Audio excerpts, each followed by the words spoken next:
ஒரு அப்பா தன்னோட 8 வயசு பையனோட தான் சொந்த கிராமத்துக்கு போயிருக்காரு.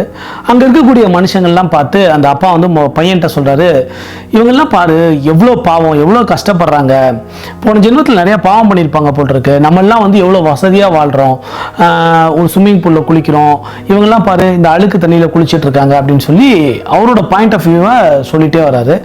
கொஞ்சம் தூரம் போனோடனே அந்த பையன் வந்து இல்லைப்பா, அவங்க வந்து போன ஜென்மத்தில் நிறைய புண்ணியம் பண்ணியிருப்பாங்கன்னு எனக்கு தோணுது அப்படின்னு சொல்கிறான். அப்பா ஆச்சரியமா என்னன்னு கேட்குறாரு. அப்பா அவன் சொல்கிறான், நமக்கு ஒரே ஒரு ஸ்விம்மிங் பூல் தான்ப்பா இருக்குது, ஆனால் இவங்களுக்கு வந்து ஆறு, ஏரி, குளம், கொட்டை, கிணறு அப்படின்னு சொல்லி இவ்வளோ ஆப்ஷன்ஸ் இருக்குது. அதே மாதிரி நம்ம வீட்டுக்குள்ளே வந்து ஒரு 4 சுவத்துக்குள்ளே இருப்போம், நம்ம வந்து செக்யூரிட்டி கூட சம்பளம் கொடுக்கணும். ஆனால் இவங்களுக்கு வந்து அப்படி இல்லைப்பா, ஒரு சின்ன பிரச்சனைனா கூட அந்த ஊரே பாதுகாப்பாக வந்துடுறாங்க. அப்புறம் வந்து நம்ம எல்லாம் வந்து ஒரே ஒரு பெட் அனிமல்ஸ், ஒரே ஒரு டாக் தான் வளர்க்குறோம். பட் ஆனால் இவங்க வந்து பாருங்கள், தெருவுக்கு தெரு வந்து ஒரு டாக் இருக்குது.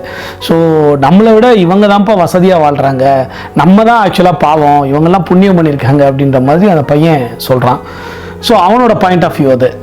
நான் என்ன சொல்ல வரேன் அப்படின்னா, ஒரு விஷயம் நல்லது கெட்டது, இது தேவை இது தேவையில்லை, இது எல்லாமே வந்து நம்மளோட பாயிண்ட் ஆஃப் வியூ பொறுத்தது தான் இருக்குது.